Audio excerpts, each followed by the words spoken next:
Allez, Daf Chaf Dalet, page 24, Masechet Eruvin. On va, si vous voulez bien, reprendre le Hamoud précédent, euh, tout le Inyan du Karfef, là, puisqu'on va être amené à continuer à travailler sur cela. Donc, je reprends en lecture rapide et pour essayer de reprendre le sujet. On avait dit Karfef, chez Yoter Mibet Seataïm, donc un Karfef, cette étendue-là, clôturée, qui a une utilisation d'entrepôt uniquement de bois ou autre chose, d'accord, mais qui n'est pas spécifiquement relié à une habitation, qui a plus que Bet Seataïm, qui a une surface de plus de 5000 amot au carré, 1250 mètres carrés à peu près. Chez Hukaf les dira, donc si ce Karfef-là, qui a plus, Hukaf les dira, ça veut dire qu'il a été cloisonné pour une habitation. Donc, à ce moment-là, même s'il a effectivement plus que 1250 mètres carrés, puisqu'il a été au Kaf Ledira, c'est-à-dire on a implanté une maison, une habitation, et au-dessus, après cela, on a clôturé. Donc, à ce moment-là, toute la surface, on peut y transporter, c'est autorisé. Maintenant, Nizra Rubo, si une majorité de cette surface-là a été ensemencée, à ce moment-là, on considère que, puisque c'est la majorité qui a été ensemencée, cette partie ensemencée a un statut de guina, c'est-à-dire de jardin. Et donc, le guina, puisqu'il est en majorité, rend la totalité interdit, à sourd. Natar Rubo, on avait dit, si maintenant la majorité a été plantée d'arbres, à ce moment-là, Areo Kichatser ou Moutar. Même si la majorité a été plantée d'arbres, ça n'enlève pas le statut de pouvoir transporter. On peut transporter, puisqu'on avait expliqué que le fait qu'il y ait un verger, c'est quelque chose qui est utilisé, on va le voir un peu plus tard, pour les habitations, et qui peut être utilisé pour les habitants qui sont à l'intérieur, et donc ça n'enlève pas ce statut d'habitation. Maintenant, on avait dit Nizra Rubo, Amar Ravuna. Ravuna, il a précisé, il a dit si la majorité a été ensemencée, il a dit, donc, Ravuna Bre de Rabbi Yoshua, Lo Amaran la Yoter mi Bet Satayim. Il dit, pour que cette majorité ensemencée puisse faire perdre à l'ensemble du Karfef son statut de permission et devenir interdit, il faut que la majorité ensemencée elle-même soit plus importante que 1250 mètres carrés. Aval Bet Satayim. Mais si la partie qui est la majorité du Karfef fait juste Bet Seataïm, c'est-à-dire 1250 mètres carrés, à ce moment-là, ça n'enlève pas le statut de l'ensemble et donc on peut transporter dans l'ensemble. Moutar, il a dit. Il dit Keman, on a dit comme quelle opinion? Que Rabbi Shimon, on a dit c'est l'opinion de Rabbi Shimon. Pourquoi? Parce qu'on a vu par ailleurs Rabbi Shimon dans une Mishnah. On avait dit Rabbi Shimon Ama, Omer, Echad Gagod, Echad Chatzerot, Echad Karfifot. Donc on a vu que Rabbi Shimon avait enseigné que ce soit les gagotes, les toits, que ce soit les chatzerot, les cours, que ce soit les karfifot, c'est-à-dire ces entrepôts, Reshut, Ahad En, il les considère comme un même Reshut. La kelim, Shishatu Betocham, pour les objets qui étaient déposés à l'entrée du Shabbat là-bas, Velo la kelim, Shishatu Betocham Baïd, mais pas pour les objets qui étaient entreposés dans la maison. Ça veut dire que de la maison vers ces lieux, c'est-à-dire les karfef, etc., tout cela, on ne peut pas déplacer les objets. Mais dans le karfef lui-même, si les objets étaient avant Shabbat, on peut les déplacer. Et donc, on voit qu'ils considèrent que Gagot, Hatzerot et Karfifot, ils ont le même statut. Et donc, on voit ici que quoi? Qu'à partir du moment où la majorité, l'Europe de ce karfef-là a été ensemencée, et que cette majorité-là ne dépasse pas 1250 mètres carrés, à ce moment-là, on a la maison, on a le lieu de la maison, et ça, c'est considéré comme un carfef, c'est-à-dire comme une cour, etc., tout cela, et donc on peut transporter dans le carfef. Donc ça, selon Rabbi Shimon. Il dit Rabbi Shimon Nami, il dit même selon Rabbi Shimon, on voit que ce n'est pas obligatoirement de dire comme cela. Pourquoi? Kivan di Mizra Rubo, Haveha'u mi'uta, il dit on peut aller même selon l'opinion de Rabbi Shimon et dire que dans ce cas-là, l'ensemble il devient interdit. Pourquoi? Parce qu'à partir du moment d'Isra Rubo, à partir du moment où on a ensemencé la majorité, À ce moment-là, la minorité, il dit Areahu mi'uta, la minorité, elle s'annule devant la majorité. Et la majorité a été ensemencée. Et donc, va avaler Karfef, Yotermi Betseataim Beasu. Il dit même si la partie ensemencée, écoutez bien, même si la partie ensemencée, d'accord? Donc, on a un Karfef qui fait plus que 1250 mètres carrés. Il fait 2000 mètres carrés. On va donner un exemple comme ça. Il dit maintenant, la partie ensemencée, elle fait 1250 mètres carrés juste. Elle ne fait pas plus. Il dit, malgré qu'elle ne fasse pas plus, même selon Rabbi Shimon, à ce moment-là, ça rendrait l'ensemble interdit de transporter. Pourquoi? Parce qu'il dit, l'Europe, il va annuler le mi-août, c'est-à-dire l'Europe, c'est-à-dire le guina, le champ, d'accord, ensemencé, va annuler la partie qui reste sur les 2000, par exemple. On a ensemencé 1250, donc il reste 750. Les 750, ils sont annulés par rapport aux 1250. Mais quand on est d'annul, à l'arrivée, on a un carfef qui fait 2000 mètres carrés. Donc, si ce carfef fait 2000 mètres carrés, il est plus que Bet Seataïm, et donc ça devient assourd, même selon Rabbi Shimon. Et là, donc il dit Itma, Achi Itma. Il dit maintenant, si on doit enseigner, voilà comment on doit enseigner. Donc, qu'est-ce qu'on a dit? On a dit Roubo, la majorité, elle a été ensemencée. Ça sous-entend un mi'uta charé. Ça veut dire que si maintenant c'est un mi'ut, c'est-à-dire c'est une minorité du carfef qui a été ensemencée, ça veut dire qu'à ce moment-là, c'est autorisé. D'accord? On a le droit de transporter dans le reste. Amar Ravuna Abré de Rabbi Yoshua. Et sur ce, Ravuna, le fils de Rabbi Yoshua, il a dit Lo Amaran ela de la ave bet satayim. Donc il dit cela ne s'applique uniquement dans le cas dans le cas où cette minorité n'a pas atteint 1250 mètres carrés. Aval Betsaataim, mais si, donc ça veut dire que lui, il dit c'est autorisé, mais la minorité, il faut qu'elle-même soit inférieure à Betsaataim. Mais si elle a Betsaataim, mais si elle est arrivée à 1250 mètres carrés, à ce moment-là, assour, c'est interdit. Keman, comme quelle opinion? Rabbanan, comme l'opinion des Chachamim qui sont en marquette avec Rabbi Shimon, qui eux considèrent qu'un Khatser, ce n'est pas un Karfef, c'est deux entités différentes et on ne peut pas transporter de l'un à l'autre. Mais Rabbi Yirmiyah Midifti matne le kula. Et sur ce, Rabbi Yirmiyah Midifti a enseigné d'une manière permissive un mi'uta charé. Lorsqu'il a dit si maintenant c'est un mi'ut qui a été ensemencé, charé, c'est permis. Amar Ravuna Bre de Rabbi Yoshua. Et Ravuna, le fils de Rabbi Yoshua, il a dit Lo Amaran ela Betsataim. Donc, quand on a dit que c'est permis uniquement que quand la superficie atteint Betsataim. Aval Yoter mi Betsataim. Mais s'il y a plus que Betsataim, Assour, c'est interdit. Keman, que Rabbi Shimon, comme l'opinion de Rabbi Shimon. Donc, on voit ici que Rabbi Yirmiyah Midifti, lui, il a plutôt enseigné d'une manière permissive.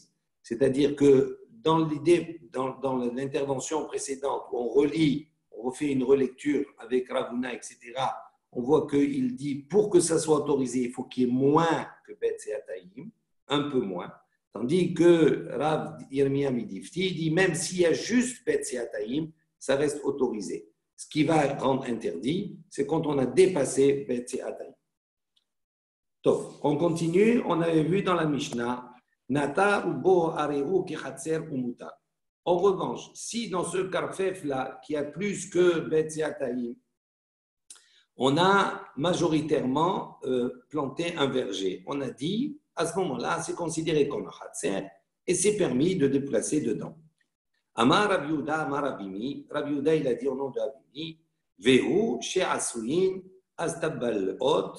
Mais il a dit à condition que ce verger et ces arbres qui sont plantés soient plantés à stab balaot. Ça veut dire qu'ils soient plantés, comme Rachid précise, d'une manière régulière. C'est des rangées. Nitoim, shurot, shurot. Ils sont bien rangés. Et la chevet cham, et donc comme c'est bien rangé, il y a de l'ombre, etc. Et tout ça, et donc on peut facilement et agréablement en profiter. Donc Avimi dit, cette autorisation-là ne va uniquement que si c'est rangé correctement, c'est bien planté. De Rav Nachman, il a dit, Afalpi, she'en asuyin astabbalot. Rav Nachman, il a dit, même si elles ne sont, même si ce verger, ces arbres ne sont pas plantés d'une manière bien régulière, etc., rangée par rangée, ça reste quand même autorisé. Mar Yehuda, Hikla Lebe Rav Huna. On raconte que le maître Yehuda, Mar Yehuda, il est arrivé, il est invité, il est allé dans la maison de Rav Huna, Bar Yehuda, le fils de Yehuda. Hazan ou Lian ou de la Abide Istabbalahot. Donc il a vu là-bas que le verger, que les arbres qui étaient plantés étaient plantés d'une manière, on va dire, désorganisée. Et malgré cela, il voit qu'il transportait, qu'il déplaçait à l'intérieur. Amarle, donc il lui a dit, là ça va la mort. Est-ce que maître ne sait-il pas des Avimi, ce que Avimi a enseigné, que si c'est désorganisé, si c'est pas bien rangé, à ce moment-là on n'a pas le droit de transporter, donc comment vous transportez? Amarle, il lui a répondu, Anna, Kerab Nahman, Zvirale. Moi je pense, comme l'opinion de Rab Nahman, que même si c'est pas organisé, si c'est pas bien rangé, ça reste autorisé. Amar Rav Nachman, Amar Shmuel. Donc Rav Nachman a dit au nom de Shmuel, Karfef yoter mi bet sataim, shelo ukaf la dira, ketzat ho ose. Donc il pose un problème suivant. Un karfef, donc cet espace-là, cet enclos, qui a une grandeur de plus de bet sataim, plus que 1250 mètres carrés. Shelo ukaf la dira. Maintenant, quand on a fait les méritzot, quand on a clôturé cet endroit, on ne l'a pas fait la dira pour une habitation. Donc, on sait qu'un karfef qui a betseataïm, d'accord, on peut transporter à l'intérieur même s'il n'y a pas de dira, ce n'est pas fait pour une habitation. Mais si ça dépasse betseataïm, à ce moment-là, c'est interdit de transporter dedans. À part si on a d'abord mis la maison et après on a fait l'enclos. Le problème qui pose est le suivant. Qu'est-ce que ça veut dire Ukav la dira? Ça veut dire d'abord il y a la maison et après on fait la clôture autour. Si on fait la clôture après la maison, ça veut dire que la clôture elle a été faite pour la maison. Et donc tout cet espace on peut transporter parce que c'est une utilité pour les diorim, pour ceux qui habitent. Si maintenant la question qui pose, on a un enclos qui a été clôturé, il n'y avait pas d'utilité, on n'avait pas de maison dedans. Et on veut mettre une maison, on met une maison dedans après cela. Est-ce qu'on peut transporter ou pas? Normalement, on n'a pas le droit de transporter. Pourquoi? Parce qu'au moment où on a clôturé, il n'y avait pas de maison. Donc, même si on met la maison après, l'endroit il devient interdit de transporter. Alors, il dit maintenant, comment on peut faire pour changer le statut de ce oukaf-là, de ce karfef qui n'était pas oukaf la dira? Alors, il dit comme ça, Parutz bo pirza, yoter mi aiser, begodro, uma'amido al aiser umutar. Donc, il dit très simplement, pour Pirsa, il fait là-bas une brèche. Donc, il fait un trou dans la clôture. Il fait un trou Yoter Mi'eser. Il fait un trou plus grand que 10 amot, comme on a vu précédemment. S'il y a plus que 10 amot, c'est plus considéré comme une porte. Et donc, c'est considéré comme un trou. Et donc, le fait qu'il y ait un trou grand de plus de 10 amot, ça annule la totalité des méritzot. Ça veut dire considéré comme s'il n'y a plus de clôture. Après, Begodro, il bouge ce trou-là. Donc il le bouge jusqu'à obtenir une ouverture de diamètre, ou peut-être il bouge la totalité, peu importe. À ce moment-là, ça devient permis de transporter à l'intérieur. Pourquoi? Parce que quand il a mis la maison après la première clôture, il ne peut pas transporter. Maintenant, quand il casse la clôture, c'est comme si, quand il rebouge, c'est comme s'il fait une nouvelle clôture. Et donc, cette nouvelle clôture, elle est venue après la maison. Et donc, ça devient autorisé de transporter à l'intérieur. Donc, c'est comme ça qu'on corrige, on répare la chose. Et Bayan est où? Il a posé une question. Maintenant, Paratz Ama Vegadar Ama. Si, au lieu de faire une pirsa, c'est-à-dire une brèche de plus de diamètre directement, qui annule la totalité des méritzot, d'ici maintenant, il fait un trou d'une ama. Et il bouge Vegadar Ama. Et il bouge ce trou. Ou Paratz Ama Vegadra. Et il bouge de nouveau. Il fait un trou d'une ama par ailleurs et il bouge. Jusqu'à qu'il arrive à plus que 10 amot. Quel est le din? Est-ce qu'on va dire qu'on va considérer, faire l'association de toutes ces petites amot qui ont été brisées, d'accord? Et on va dire, on est arrivé en tout à plus que 10 amot et donc ça annule la totalité des méritzot et donc on peut transporter à l'intérieur. Ou bien, on va dire non, puisqu'on n'a jamais, puisque cette Mechitza-là, elle n'a jamais eu un trou, d'accord, de plus de diamote d'un seul coup. Donc on dit non, ça, c'est pas valable. Ça, c'est la Sheila, c'est la question. Vous avez compris? Amar, donc il a répondu, il lui a dit comme ça. Lav Aïno Ditnan, est-ce que ce n'est pas quelque chose qu'on a déjà étudié? Voilà, il y a une Mishnah qui nous a dit Kol Keli Baale Batim Shi'oram Kerimonim. Donc, tout ustensile Baale Batim, d'accord, d'un particulier, Shi'oran, c'est-à-dire pour qu'il perde le statut de Keli, Karimonim. Il faut que le trou soit un trou suffisamment important pour qu'une rimon, c'est-à-dire une grenade, puisse passer. Ça veut dire que quand on a un Keli, c'est un problème de Touma, on a un ustensile en bois, etc. S'il est tamé, pour qu'il perde son statut de Touma, il faut lui enlever le statut de Keli, d'ustensile. Donc, si on le brise, à ce moment-là, il perd sa Touma, il redevient Tahor. Maintenant, quand on a un Keli, s'il y a un petit trou dedans, même s'il y a un petit trou, ça ne perd pas le statut de Keli, d'ustensile. Pourquoi? Parce qu'on peut l'utiliser pour autre chose. Jusqu'à, on nous dit que le trou soit suffisamment important pour faire passer une grenade. À ce moment-là, on considère que si le trou il est suffisamment pour faire passer une grenade, c'est plus considéré comme un Keli, et donc il redevient Tahor. Ça, c'est ce qu'on sait. Maintenant, sur cela, Ba'e Chizkiya, il a posé une question. Nikav Kemotzi Zaïd, si dans ce Keli, il a fait un petit trou, d'accord, un trou pour faire passer une olive. Donc, il n'a pas perdu le statut de Keli encore. Pourquoi? Parce que ce n'est pas une grenade. Oustamo, et il a bouché le trou. Vechazar Venikav Kemotzi Zaïd. Et de nouveau, il a fait un autre trou, comme la grosseur d'une olive, et il a bouché Oustamo. Maou. Il dit maintenant, tous les petits trous qu'il a fait, qu'il a bouché à chaque fois, si on les associe, ça nous donne un trou, d'accord, de la grandeur de faire passer une rimone, c'est-à-dire une grenade. Il dit, quel est le din? C'est le même problème que nous on a posé. Est-ce qu'on va dire, on associe tous les petits trous pour en faire un gros, ou on va dire non, à partir du moment où il n'y a pas eu un gros trou d'un coup, ça ne marche pas. Rabbi Yohanan, et sur cela, Rabbi Yohanan, il a dit, Rabbi, Shanita Lanu, Rabbi, donc le maître, il nous a enseigné, sandal, pour répondre à cette question, il a dit sandal, shenifseka, ahat me oznav. Donc une sandale, une chaussure.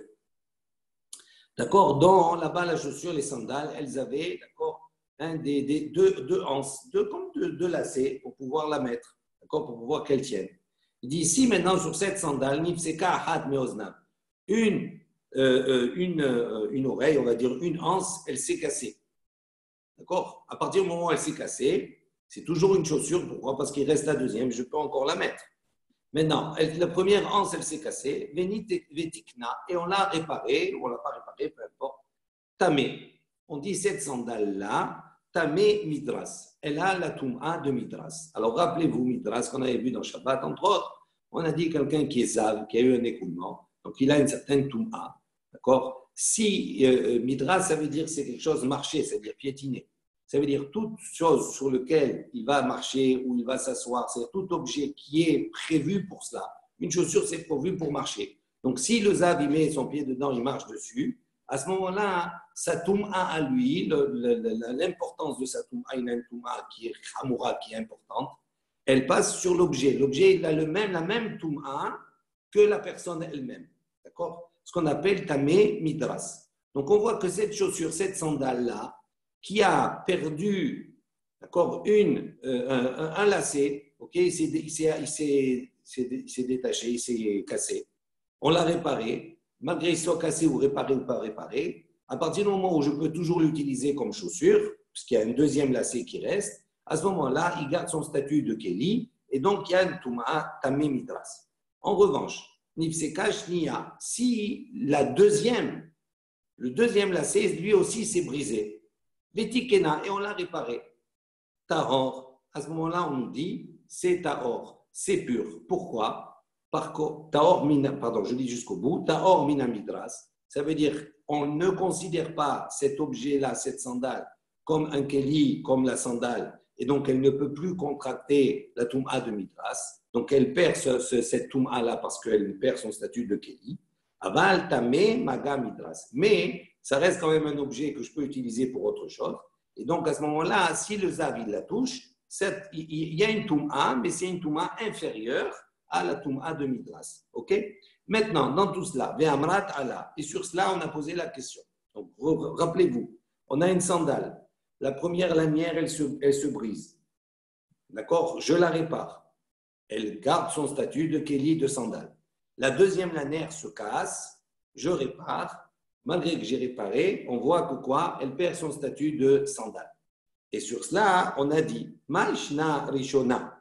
Dit pour quelle raison, quand la première, elle s'est brisée, qu'on a réparé qu'elle s'est brisée, d'accord, on a dit Tamé.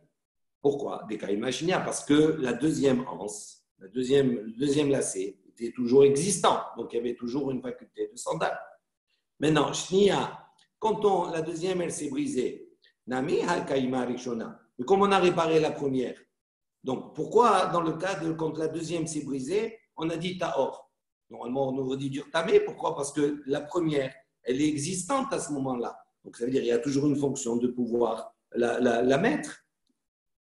Et donc, qu'est-ce qu'on a répondu sur cela? Panim hadashot ba'u lekan. Il dit non. Il dit pourquoi ça reste interdit? Parce que quand on a cassé la première, donc c'est plus l'objet d'origine. Quand on casse la deuxième, même si on a réparé la première, en vérité, on obtient un nouveau kéli. C'est comme si c'était un nouvel ustensile. Et donc, c'est pour ça qu'on dit ici qu'en cassant la deuxième, qu'est-ce qui se passe? Le kéli perd son statut de kéli, il est considéré comme un nouveau kéli, comme un autre kéli, un autre ustensile. Et donc, c'est pour ça qu'on a dit Taor. Alors, il dit, si on répond comme cela à propos de la sandale, la même chose pour notre problème ici du kéli. D'accord, on a fait plusieurs trous. Même si on ne les a pas fait tous d'un coup, c'est pour faire passer une grenade. Et que quand on associe tous ces trous, on peut faire passer une grenade. À ce moment-là, effectivement, on va répondre, on va dire c'est panim hadashot, c'est considéré comme un nouveau kéli. Et la même chose pour la question, le carfef qu'on a posé précédemment. On a dit, si on a brisé à plusieurs endroits, d'accord, une ama et on a reconstruit une ama, on a reconstruit une ama, on a reconstruit. Donc la conclusion, c'est quoi? Que ça, c'est considéré, on peut associer tout pour dire comme si on avait détruit plus de 10 amot. Et donc à ce moment-là, c'est une manière également de rendre cachère toute la méritza. Donc, à la dirait, on peut transporter dedans. Carré aléa. Allez, donc on a appelé sur lui, sur Rabbi, on a dit Let Den Bar Inash. Donc il y a de ceux qui disent, qui ont dit il n'y a pas un homme comme cela, c'est pas un homme, c'est un malach. Cette manière de réfléchir et cette déduction qu'il a eue, ils l'ont appelé comme un malach, comme un ange. Il y a de ceux qui disent que Gonden Barnash, comme cet homme-là, ça veut dire il est tellement gadol, il est tellement grand. Donc c'est entre parenthèses. Amar Rav Kahana, donc on a compris ce deuxième cas. Rav Kahana, il a enseigné, il a dit Rechava. Donc Rechava, c'est, vous avez certainement vu des photos, etc. C'est une arrière-cour, c'est-à-dire c'est un lieu qui ne fait pas partie de la cour, c'est pas quelque chose qui est utilisé par les habitants, etc. Tout cela pour aller dedans, etc. Tout cela. C'est comme un entrepôt, etc. qui se trouve derrière la maison. Donc elle a un statut un peu particulier. Il dit Rechava chez Achorea Batim, qui se trouve derrière les maisons.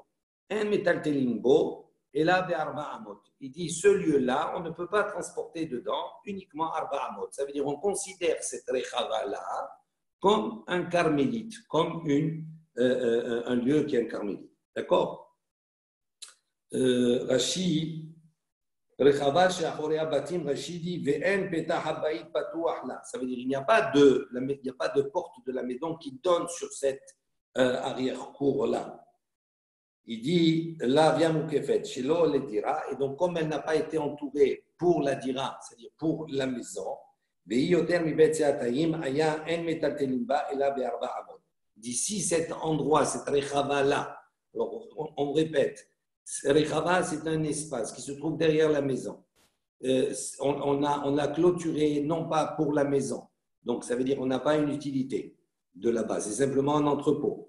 Si maintenant il n'y a pas de porte de la maison qui donne sur cette rechava-là, sur cette arrière-cour, et s'il y a plus que Bet et Ataïm, à ce moment-là, on le considère cet espace comme carmélite. Je ne peux pas transporter uniquement Arba Amot que 4 Amot, comme si c'était un Reshut Arabi. Ça, c'est l'enseignement de Rav Kahana. Ve'amar Rav Nachman, il a dit, petar lo patoar. Il dit, si maintenant on a fait une ouverture, d'accord, sur cette rechama, mutar letartel bekulo. On a le droit de transporter dans la totalité. Petar matiro. Pourquoi? Parce que la porte, c'est elle qui va maintenant permettre le déplacement dans cette rechama. Velo amaran et là, petar ulbasof ou kaf. Avar ou kaf ulbasof petar lo.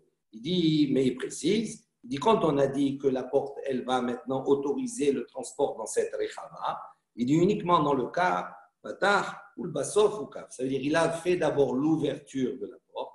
D'accord, la porte, elle donne déjà sur ce lieu.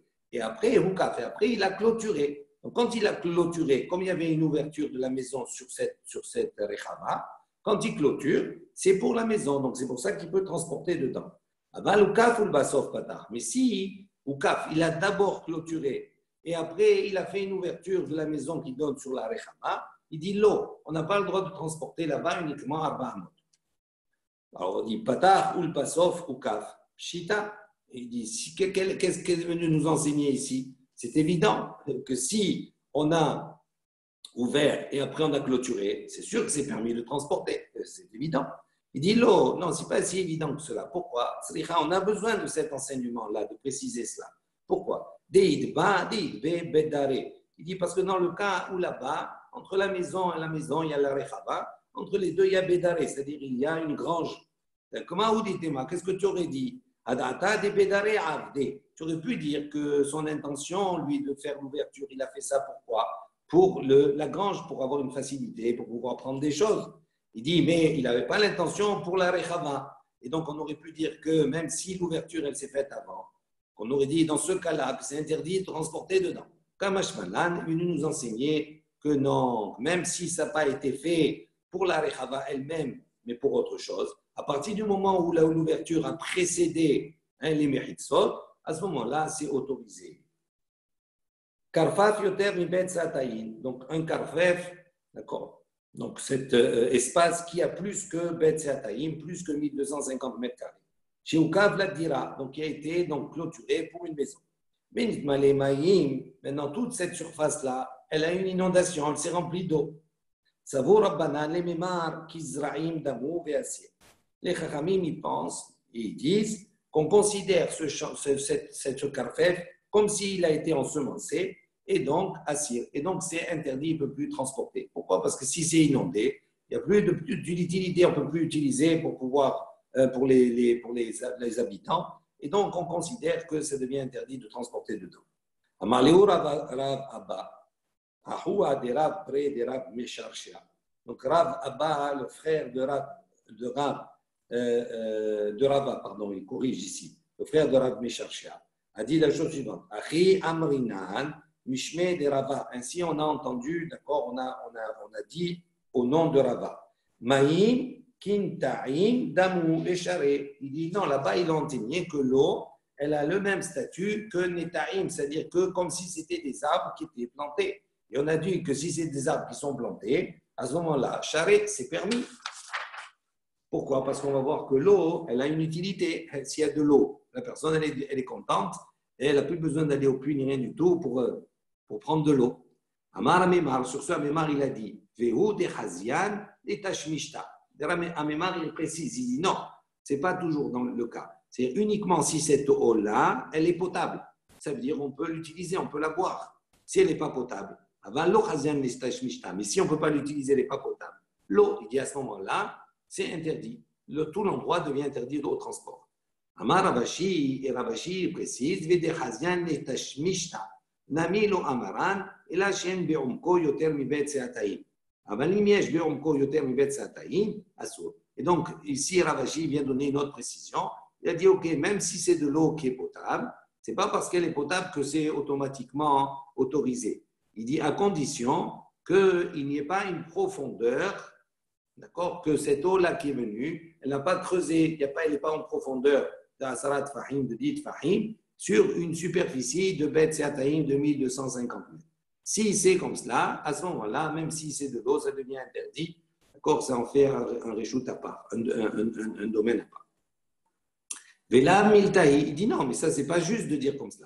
Pourquoi? Midé de Ava Akaria, dépiré. Il dit parce que ça ressemble, hein, c'est comme Akaria. Dépiré, c'est comme un tas de fruits. Ça veut dire que si on a dans un khatser maintenant, on a un endroit qui est autorisé à transporter et que là-bas, on a accumulé un tas de fruits, hein, de Asarat Fahim sur Bet Sataïm ou plus, il dit c'est pas parce que ça a cette distance que ça va rendre tout le domaine interdit de transporter. Il dit on peut utiliser, on peut prendre des fruits, c'est permis. Donc lui, il pense que même si cette eau-là, elle a une profondeur de Asarat Fahim et qu'elle est une grande distance, comme c'est quelque chose qui peut être utilisé par l'homme et que c'est potable, à ce moment-là, ça n'invalide pas la totalité du transport dans ce cas.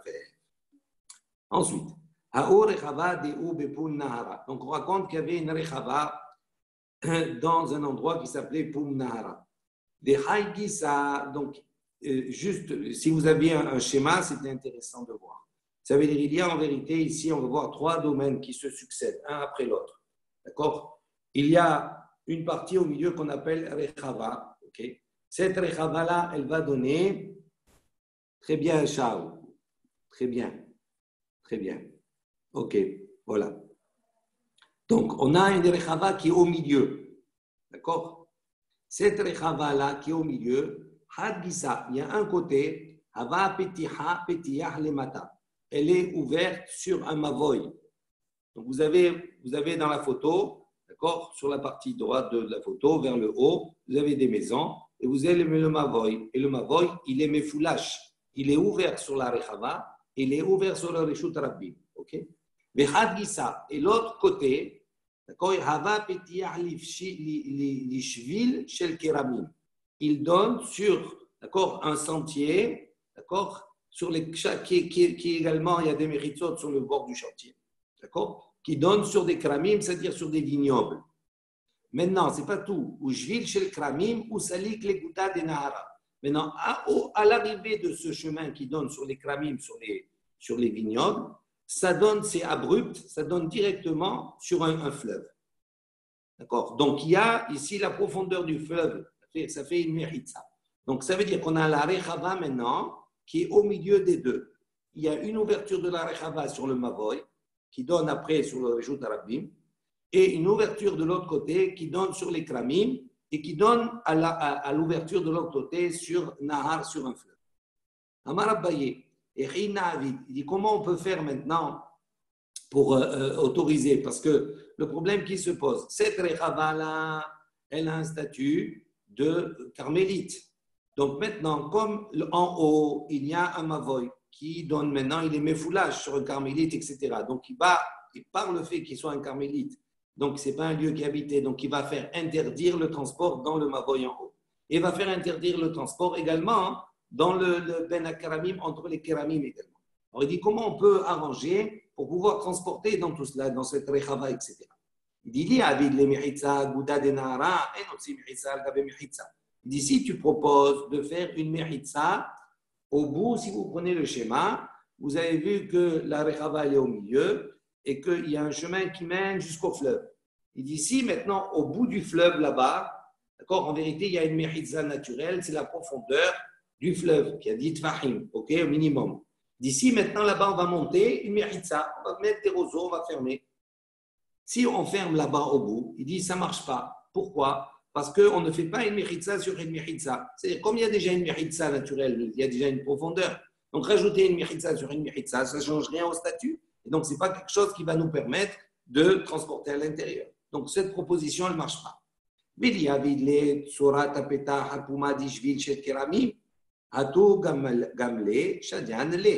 dit si maintenant tu vas proposer, tu dis qu'est-ce qu'on va faire?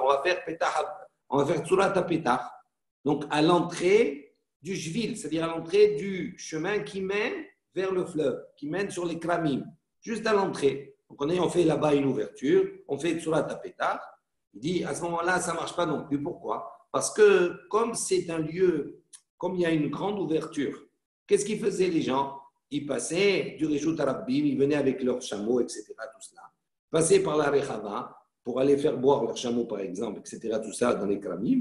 Et donc, si on fait Tsurat HaPetach, les chameaux, ils vont passer, ils vont tout casser. D'accord? Et donc, ils vont déplacer cela. Donc, ça ne marche pas. Et là, Amar Abaye, il dit, il dit non. Alors, à ce moment-là, il dit, on n'a qu'à faire un lechi à l'endroit, d'accord, à l'entrée du chemin qui mène vers les kramim, c'est-à-dire vers les vignobles et vers le fleuve. Des migou des meania l'ishvil chez le kramim. Il dit à partir du moment où on fait là-bas un lechi. Lechi, c'est comme une mechitza.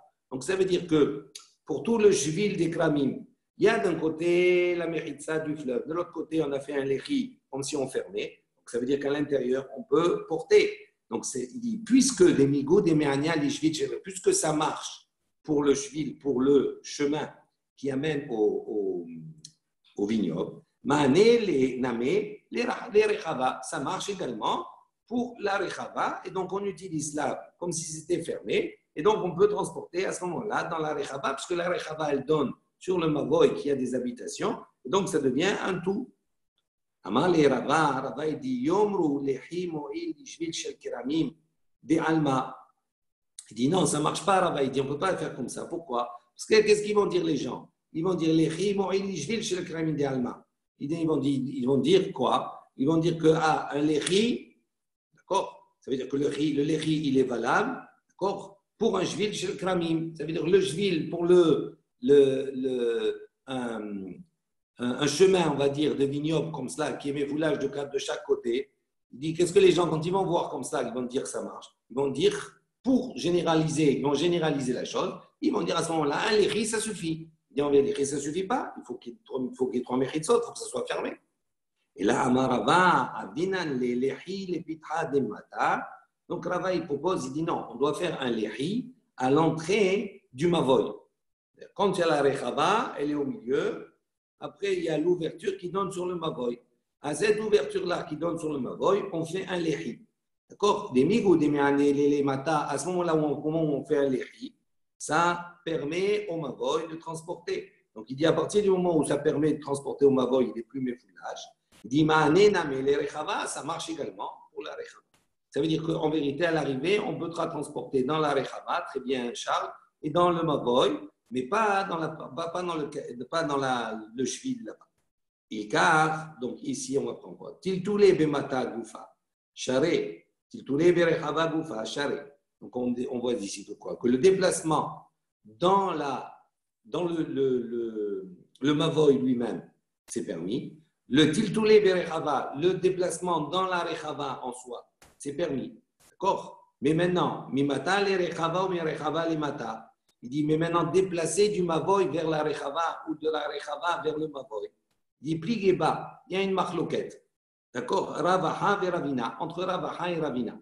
Hadama, Hadassar, Vechachare. Un, il interdit, et l'autre, il permet. Mandeshare, celui qui permet, Vehaleka diorin. Il dit, pourquoi il permet? Parce qu'il n'y a pas là-bas, d'accord, d'habitants. Donc, ça veut dire, comme dans la rechava, il n'y a pas d'habitants.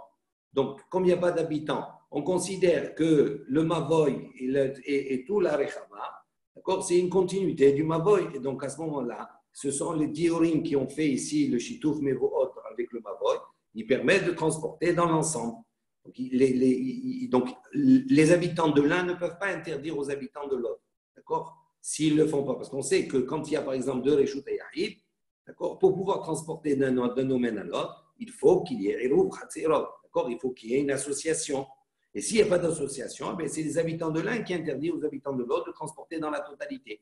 Donc, lui, il y en a un qui dit permis. Pourquoi? Parce qu'étant donné les cas d'Iorin, il n'y a pas de maison là-bas dans la Rechava, donc il n'y a pas d'habitants, donc c'est pour ça que c'est autorisé.